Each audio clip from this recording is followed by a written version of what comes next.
आजाद Hindustan live, सच के साथ। Corona के चलते रौनक विहीन रहे ओंकारेश्वर के देवालय। लगातार लॉकडाउन से दयनीय होते जा रहे हैं ब्राह्मणों, पुजारियों एवं तीर्थ पुरोहितों के घर के आर्थिक हालात।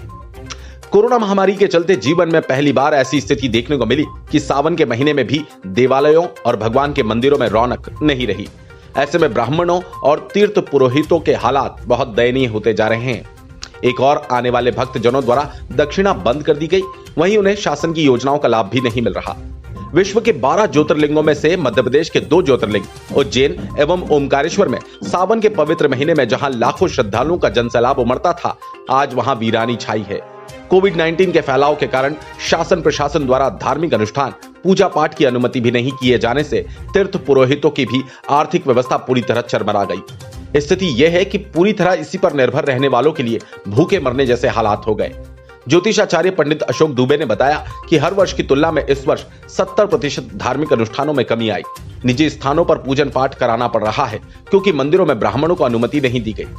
भोपाल के रवि गगराने जजमान ने पार्थेश्वर पूजा कराकर ब्राह्मणों के लगभग 20 परिवार को 1 माह का राशन घर जाकर दिया।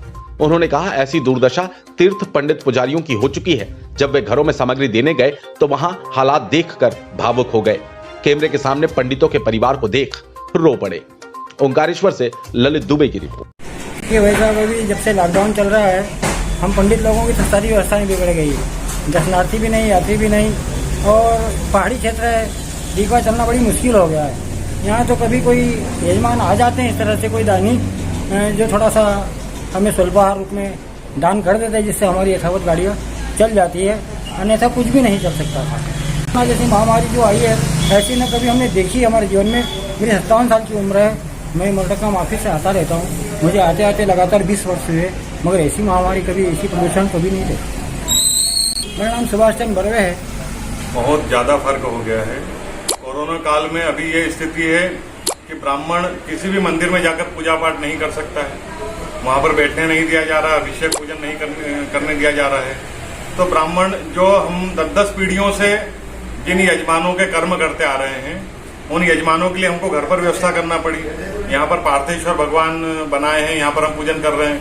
कुछ ब्राह्मण अपना जो पूजन है वो आश्रमों में जाकर कर रहे हैं। कुछ ब्राह्मणों ने अपने निवास पर ही पूरी ऐसी व्यवस्था कर ली कि यजमान को बुलाकर यहीं पर पूजा पाठ किया है। मेरी जितनी भी आयु है, इसमें मैंने कभी ऐसी महामारी नहीं देखी है, और इतना सन्नाटा ओंकारेश्वर में पहली बार देखा गया है। पूरा सावन बीत गया है, यजमान नहीं है, भगवान के वहां पर कोई रौनक नहीं है, किसी भी प्रकार का ब्राह्मणों को कोई सहयोग नहीं मिल पा रहा है। कोविड काल में जो ब्राह्मणों के साथ स्थिति बनी है, तो देखा जाए तो ब्राह्मणों के पास किसी प्रकार का कोई कार्ड, बीपीएल वगैरह कार्ड भी नहीं होता है, तो किसी प्रकार की कोई शासकीय सहायता भी नहीं मिल पाती है। हम लोगों की जो वृत्ति है, ये यजमानों के द्वारा दी गई दान राशि पर ही चलती है, और वह दान राशि में भी 70% के आसपास कटौती हो गई है। तो जैसे तैसे परिवार चल रहे हैं। कई ब्राह्मण तो ऐसे हैं जिनके भूखों मरने की नौबत आ गई है। मेरे एक यजमान ने आज करीब 20 परिवारों को 1 माह का राशन दिया है। भोपाल से आए थे गगरानी जी, उन्होंने 20 परिवारों को 1 माह का राशन, शक्कर, चाय, दाल, चावल, साबुन, तेल इत्यादि दिया। मैं उनको धन्यवाद करना चाहूंगा। और जब उन्होंने यहाँ पर घर घर जाकर उन ब्राह्मणों की हालत देखी, द्रवित होकर रोने लग गए। ऐसी हालत ब्राह्मणों की हमने जीवन में पहली बार देखी। तो प्रभु जल्दी से जल्दी इस महामारी को दूर करे। भगवान से, ओंकारेश्वर से यही प्रार्थना है कि जल्दी से जल्दी अभिषेक पूजन चालू हो, ताकि ब्राह्मणों का जो है दयनीय स्थिति वो ठीक हो। पंडित अशोक दुबे, ज्योतिष, ओंकारेश्वर।